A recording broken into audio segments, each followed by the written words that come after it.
Yeremia 32 ayat 27. Sesungguhnya akulah Tuhan, Allah segala makhluk. Adakah sesuatu apapun yang mustahil untukku? Statement ini adalah merupakan sepertinya satu persoalan, rhetoric question, yang tak perlu dijawab, yang ada jawabannya sendiri.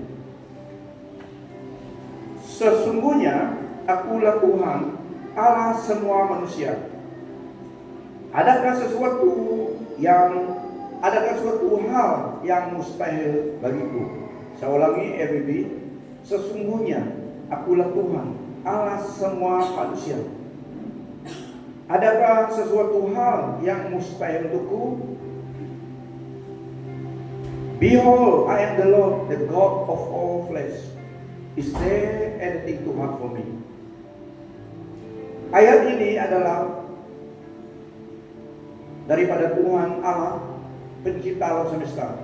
Satu deklarasi tentang kemahakuasaannya.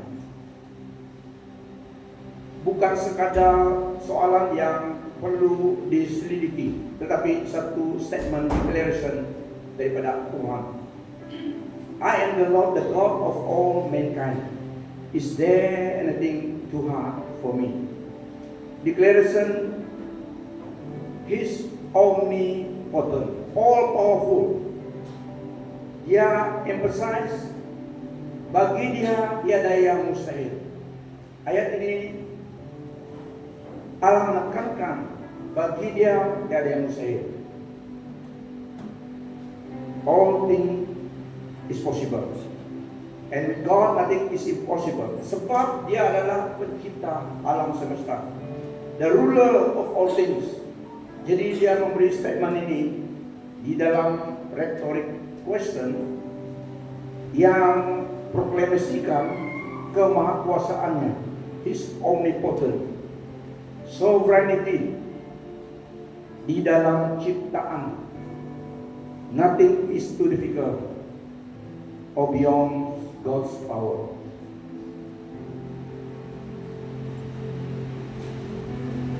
Kita lihat yang pertama di dalam penekanan ayat ini adalah God's sovereignty. Kedaulatan Tuhan sebagai Allah kita. I am the Lord, the God of all mankind. Yang menekankan His ultimate awesome power, authority, dominion over all creation. Sebab dia Allah pencipta alam semesta. Segala ciptaan takluk kepada dia. His ultimate kekuasaan di atas pencipta alam semesta. Yang pertama, God's sovereignty.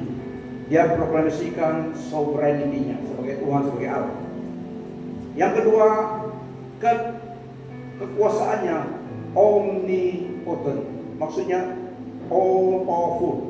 Tuhan dan Allah kita adalah all powerful, omnipotent. Soalan itu bukan sekadar soalan demikian, tetapi adalah declaration daripada dia dalam bentuk rhetorical soalan yang deklarasi His unlimited power and ability to do anything. Deklarasi kekuasaan, kuasa, kemampuan Tuhan Allah kita yang tidak terbatas untuk melakukan segala sesuatu. That's why we worship the one and only true God, Yesus Kristus.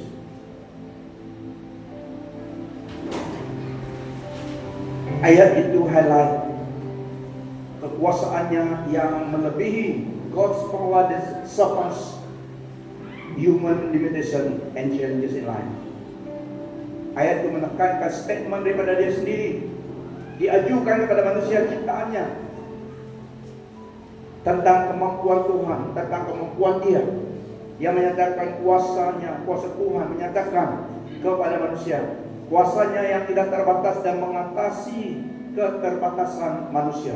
Every limitation and challenges in life. Kuasa Tuhan Allah kita sepas segalanya itu. Dia introduce dia sebagai Allah yang Maha Kuasa. I am the God, I am the Lord, the God of all mankind. Is there anything too difficult for me? Kata dia kepada manusia ciptaannya. Karena manusia adalah ciptaan Allah yang mulia. Yang lain tidak, binatang tidak. Manusia diciptakan menurut gambaran Allah. We are created in the image of God. That's why we bear the image of the Almighty God. Lebih lagi apabila kita born again, kita embrace the image of Christ. Kita juga memiliki the mind of Christ, kata firman Tuhan. Sebab Dia di dalam kita, Dia telah menebus kita. His Spirit di dalam kita. Dalam ayat ini Tuhan Allah kita introduce Dia pada masa itu kepada orang Israel. Apa yang Dia mau lakukan pasti terjadi. Tiada yang menghalangnya. Tidak ada kuasa ataupun siapa yang dapat menghalang rencananya.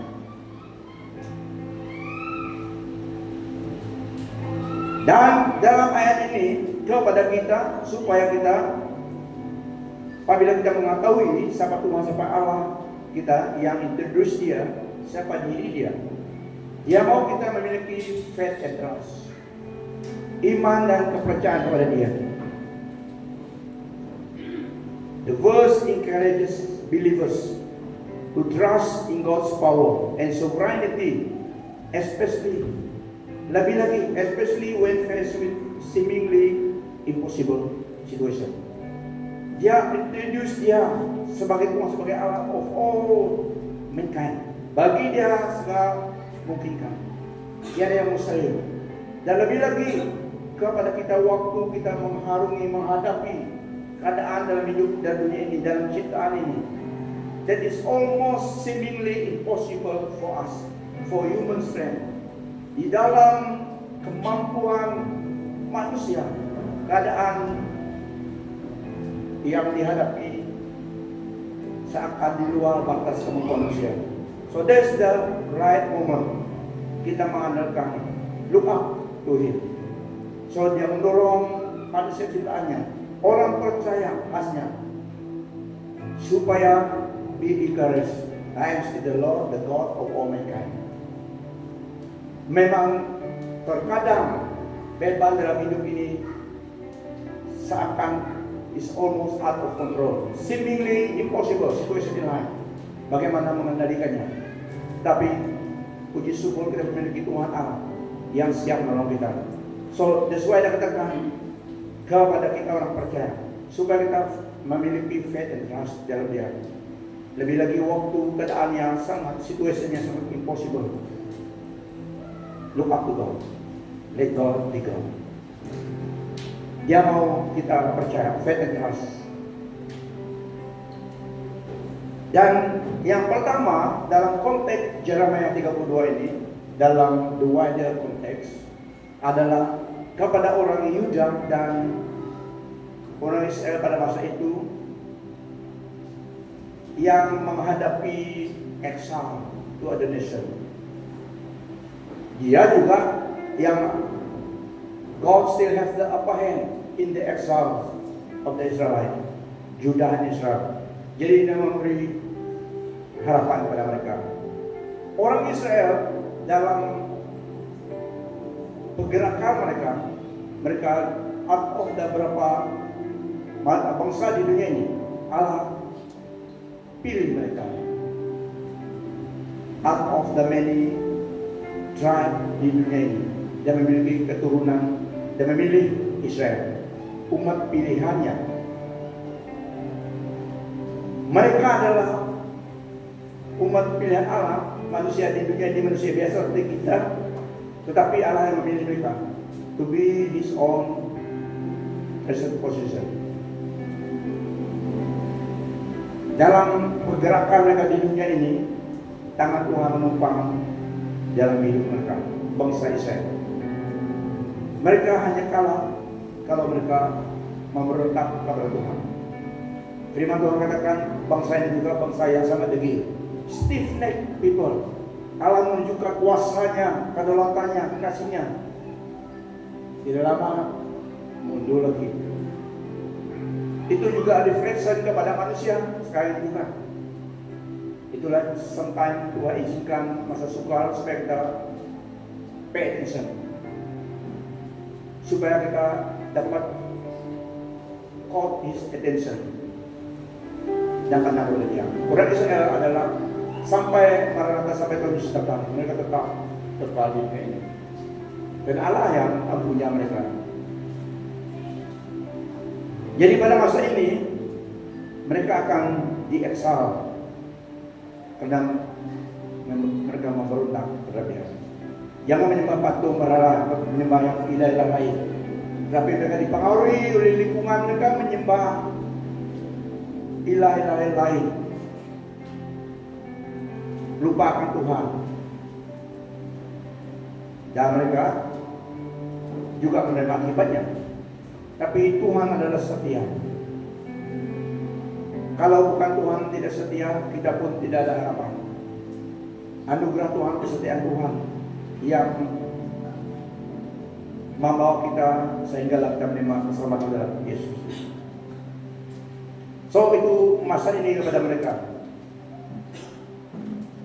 Dia katakan kepada mereka dalam konteks misalnya kepada umat Israel pada masa itu. Dan kepada kita pada hari ini, dia masih Allah, dia masih Tuhan yang in control.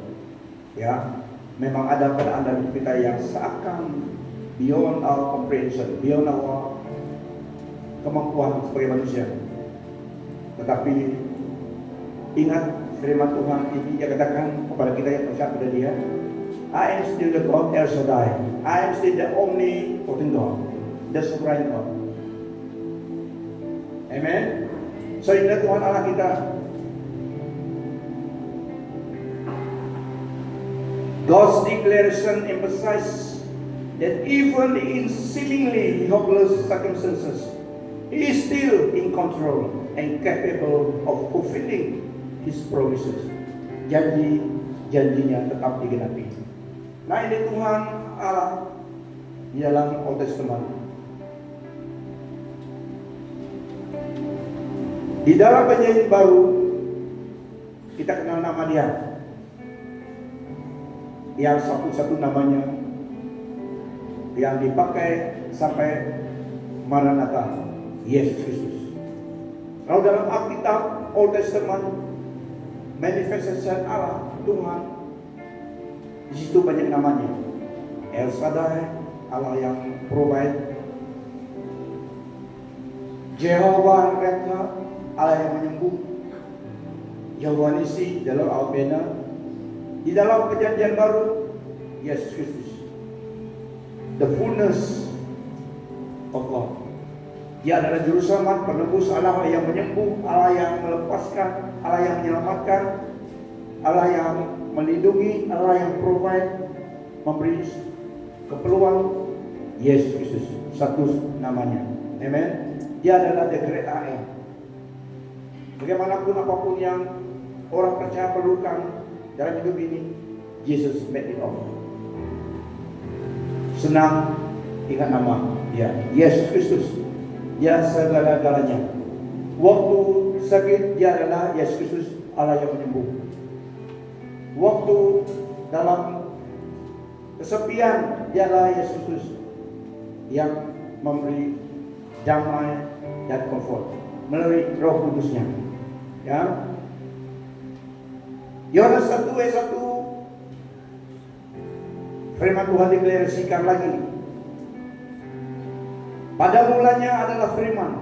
Firman itu bersama-sama dengan Allah. Dan firman itu adalah Allah. Ia pada mulanya bersama-sama dengan Allah. Segala sesuatu dijadikan oleh Dia. Dan tanpa Dia tidak ada sesuatu pun yang telah jadi dari segala yang telah dijadikan. Dalam Dia ada hidup, dan hidup itu adalah terang manusia. Yesus Kristus, He embodied life, everything in all creation. Kata firman Tuhan. Segala sesuatu yang kelihatan yang tak kelihatan di dalam Dia, melalui Dia, segala yang telah ada, yang dapat dilihat dan tidak dapat dilihat oleh mata kasar, sebab Yesus dan untuk Dia, kata firman Tuhan.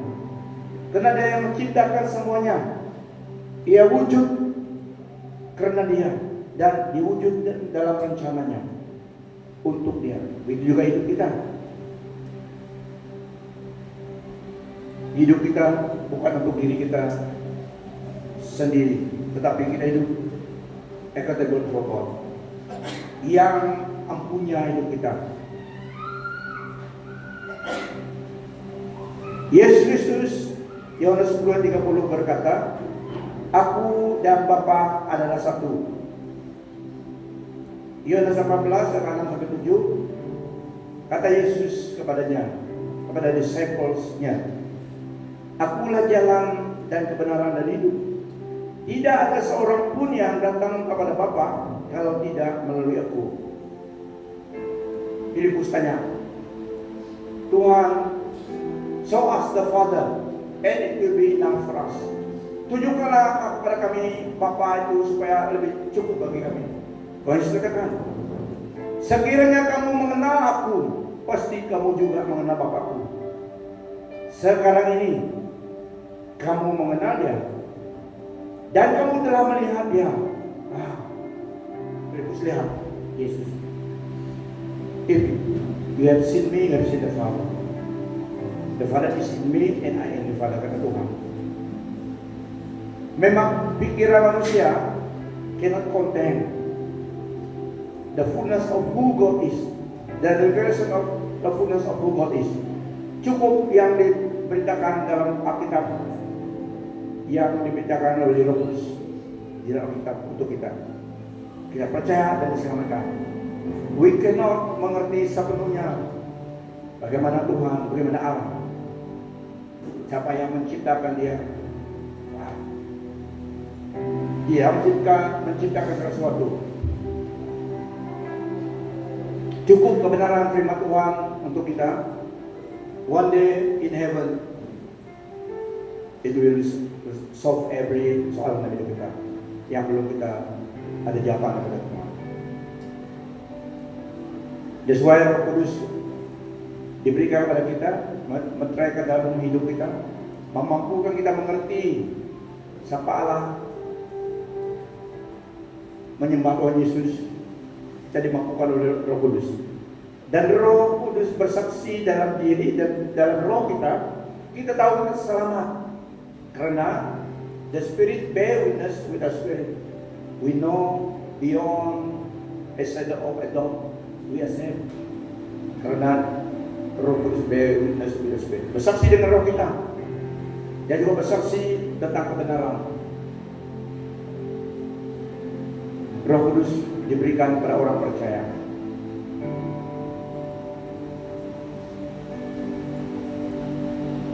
Sekiranya kamu mengenal aku, pasti kamu juga mengenal Bapakku. Sekarang ini kamu mengenal Dia dan kamu telah melihat Dia. Wow. Kolose 1 ayat 15-17 tentang keutamaan Yesus, the supremacy of Christ. Ia adalah gambar Allah yang tidak kelihatan, yang sulung, yang lebih utama dari segala yang diciptakan. Pengertiannya ini adalah the firstborn. Orang Yahudi mengerti kalau anak sulung, the firstborn adalah bukan anak yang pertama. Tidak. Pengertiannya anak sulung adalah yang memiliki supremasi, keutamaan. Itu pengertian bahasa itu. Bukan anak nomor 1, nomor 2, yang nomor 1 tadi. Tidak. The firstborn maksudnya yang memiliki wibawa kuasa otoriti dalam segala sesuatu, sovereign dalam segala sesuatu. Itu pengertian firstborn di dalam bahasa konteks ayat ini. Bukan anak yang pertama, yang kedua, tiga, tidak. The firstborn adalah keunggulan itu, supremasi di dalam semuanya. Ialah Yesus Kristus. Ia adalah gambar Allah yang tidak kelihatan. Tidak dapat melihat Allah, tapi Yesus datang. Sebab dia Allah. Dia menyatakan Allah kepada manusia. Sebab dia adalah Allah yang 100% dan juga manusia 100%. Dia datang menyatakan kepada manusia, this is God. Dialah Allah. Sebab dia Allah. Supaya manusia mengerti, dia datang menjadi manusia 100% memang dia manusia. Selesai mandat dia menjadi penebus dosa, dia bangkit lagi. Manusia dapat diselamatkan karena penebusannya. Dia menyatakan Allah itu sebab dia Allah. Karena di dalam dialah telah diciptakan segala sesuatu yang ada di surga, yang ada di bumi, yang kelihatan, yang dapat dilihat, dan yang tidak kelihatan. Baik singgasana ataupun kuasa maupun kerajaan, baik pemerintah maupun penguasa, segala sesuatu diciptakan oleh Dia dan untuk Dia. Wow. Segala sesuatu, everything. Lihat kawanmu, segala sesuatu. Tidak ada miss. Everything in creation. Yang kelihatan dan yang tidak kelihatan, everything in life. Visible and invisible. Present, now, and in days to come. Segala sesuatu yang ada di dalam ciptaan untuk Dia, karena Dia yang menciptakan semuanya. Menciptakan dunia, Dia di luar dunia. Let there be light. Ciptaan Dia di luar, Dia yang menciptakan semuanya. Segala sesuatu Dia punya, karena masuk hidup manusia di dalam ciptaan ini. Manusia jika tidak menghormati Dia, one day mereka juga akan berjumpa dengan pencipta mereka. Tetapi bukan berjumpa dengan Tuhan Yesus sebagai juru selamat lagi, tetapi sebagai hakim yang berkuasa menimpakan mereka dalam hukuman. So that's why inilah masa anugerah Tuhan, masa yang baik untuk berdamai dengan Allah, menerima Yesus sebagai Tuhan dan Selamat. Amen. Jangan miss. Ini adalah masa anugerah Tuhan. So ini adalah Tuhan kita Yesus Kristus.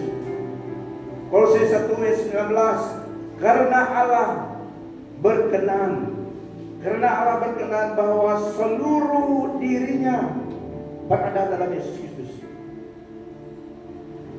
Karena Allah berkenan bahwa seluruh diri Allah berada di dalam Yesus Kristus.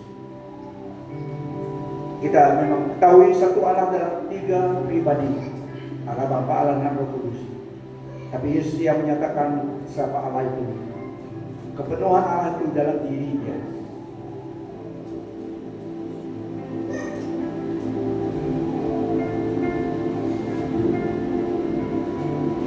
Pengertiannya juga all the deity of God, kepenuhan Allah itu, whatever yang comprises that is God, tinggal di dalam Yesus bodily, kata firman Tuhan. The deity of God bodily dwell in Christ. Dia satunya Allah yang terlihat, Allah yang dalam 3 pribadi.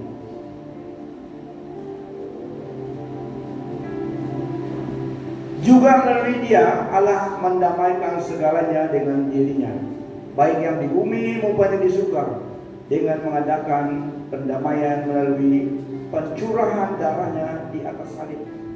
Allah yang Maha Kuasa itu dalam Yesus Kristus.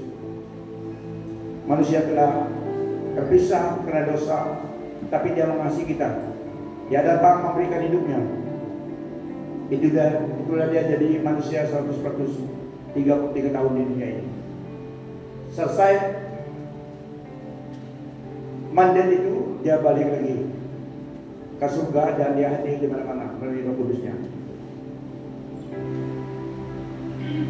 Kolose 1:20.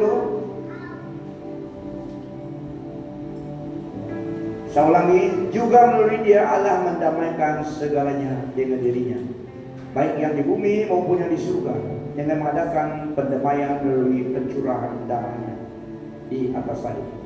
Darah Allah yang Maha Kuasa yang kudus itu curahkan menebus dosa, and it is acceptable.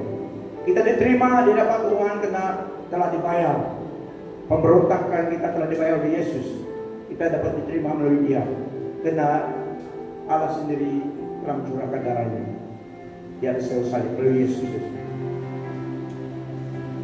Supaya kita di dalam Dia dikatakan benar, dikatakan kudus. Kita tidak dapat membenarkan diri di depan Tuhan. Tiada manusia yang tidak berdosa. Hanya di dalam Yesus dan di dalam Dia kita tidak ada dosa. Di dalam Dia God sees us as sinners, perfect. Karena standar Allah adalah perfection, tidak sedikit berperap. Amen. Memang perfection, purity, hanya Yesus Kristus tidak dapat melakukan tugas itu, because He is God. So di dalam Dia alam yang kita diterima karena kita sempurna dari Yesus. So dialah kekudusan kita, dialah kebenaran kita, dialah kedamaian kita berdamai dengan Allah melalui Dia. Dia yang berdamaikan kita dengan Allah, karena Dia adalah Allah. Dan di dalam Wahyu Tuhan Yesus introduce Dia lebih jelas lagi, Alpha and Omega. Wahyu 1:8, Aku adalah Alpha dan Omega, firman Tuhan Allah, yang ada, yang sudah ada, dan yang akan datang, yang Maha Kuasa. Tidak patut tidak ada manusia yang harus keliru jika mereka mau tahu kebenaran. Iblis, roh jahat tidak keliru. Tidak patut orang Kristen mau keliru lagi. Amen. Harus benar-benar. Yesus Kristus katakan, Akulah Alfa dan Omega. Maksudnya tiada yang sebelum Dia dan sesudah Dia tidak ada. Karena Dia kekal, dari kekal sampai kekal. Akulah Alfa dan Omega, firman Tuhan Allah, yang ada, yang sudah ada, dan yang akan datang, yang Maha Kuasa. Ketika Rasul Yohanes melihat waktu dia menulis kitab Wahyu, ketika aku melihat Dia, tersungkullah aku di depan kakinya, sama seperti orang yang mati. Tetapi Ia meletakkan tangan kanannya di atasku, simbolik acceptance. Lalu berkata, jangan takut, aku adalah yang awal dan yang akhir. Yang awal dan yang akhir. Semua ciptaan in between. Itulah kemahakuasaan Tuhan kita, Allah Yesus Kristus. Wahyu 1:18, Tuhan Yesus katakan, dan yang hidup. Aku adalah yang awal dan yang akhir dan yang hidup. Aku telah mati, namun lihatlah, aku hidup sampai selama-lamanya. Dan aku memegang segala kunci maut dan kerajaan maut. Sesungguhnya aku datang segera. Berbahagialah orang yang menuruti perkataan-perkataan nubuat kitab ini. Sesungguhnya aku datang segera dan aku membawa upahku untuk membalaskan kepada setiap orang menurut perbuatannya. Aku adalah Alfa dan Omega, yang pertama dan yang terkemudian, yang awal dan yang akhir. Ayat 16, aku Yesus telah mengutus malaikatku untuk memberi kesaksian tentang semuanya ini kepadamu bagi jemaat-jemaat. Aku adalah Tunas, yaitu keturunan Daud, bintang timur yang gilang gemilang. Dan Ia yang memberi kesaksian tentang semuanya ini berfirman, ya, aku datang segera. Amin. Datanglah Tuhan Yesus. Wow. Masa depan kita cerah lebih daripada yang ada. Mukahim, are you ready? Because the King is coming back. Dulu dia dilahirkan seorang bayi, helpless baby. Dia akan datang sebagai raja dan sebagai raja, because he is God. Amen. So are you ready, my friend? Tolak kawanmu, Mukahim. Are you ready? King is coming. The one and only King is coming. Untuk kita, mengangkat kita berjumpa dengan dia di awan biru. Dia belum datang ke dunia. Jumpa sang kekekalan. Kita diangkat. Orang yang mati dalam Tuhan yang jalan dulu, yang istirahat sekarang dalam Tuhan, mereka bangkit, dan lepas itu kita bersama diangkat. Bertemu dengan Tuhan di udara. Masuk ke rumah Bapa, ada pesta, the supper of the Lamb. Family day di surga, Pak, bersama dengan Tuhan. Gabriel, Michael, Rasul Paulus, mereka. Setelah itu di dunia ini the great tribulation, tetapi kita telah diselamatkan. Kita telah pesta di surga. Selesai 7 tahun bersama dengan Tuhan Yesus, turun dari surga ke dunia. Israel tidak akan dihancurkan. Sebelum dihancurkan seakan-akan dikalahkan. Yesus datang ke dunia bersama dengan kita, mengguna kuda putih. Dia menggunakan kuda putih. Kita tahu kita mungkin diberi juga satu. Dia minta satu daripada dia. Sama-sama turun. Dari surga turun ke bumi, memerintah bersama dengan Tuhan 1000 tahun. Wow, literally on earth. 1000 tahun sebelum dihancurkan bumi baru, surga baru. 1000 tahun dulu gunakan bumi ini. Yesus Kristus memerintah dari Yerusalem, headquarters dunia. Aman 1000 tahun. Harimau pun pegang siapa ada. Tidak lagi. Sekarang ini jangan. Nanti 1000 tahun itu boleh pegang harimau. Boleh juga pukul sedikit. Tidak ada marah masa 1000 tahun berdamai. Tidak ada perang. Yesus memerintah. Setelah 1000 tahun kita masuk ke dalam eternity of the eternity. Dalam 1000 tahun ini masih ada penentuan. Manusia yang hidup dalam 1000 tahun itu lama, itu banyak manusia. Mereka harus mengenal Yesus. Tapi senang mengenal Tuhan pada masa itu karena dia di Yerusalem. Tapi harus mereka berkeputusan. Setelah 1000 tahun, karena dalam 1000 tahun itu ada damai dunia, iblis ditangkap oleh satu malaikat. Satu jam mereka tangkap ya, masuk dalam jurang maut, jurang kunci. Setelah 1000 tahun dilepaskan dia, berjaya juga dia, pergi ke keliling dunia, mencari pengikutnya lagi. Banyak juga pengikutnya, karena dalam 1000 tahun itu banyak manusia hidup dan dia mempengaruhi mereka. Sekali lagi dia melawan Tuhan, battle of Gog and Magog. Tapi Tuhan dan kuasanya turunkan api, membakar semua musuh-musuhnya. Iblis dan false prophet, Antikristus dilemparkan ke dalam lautan api.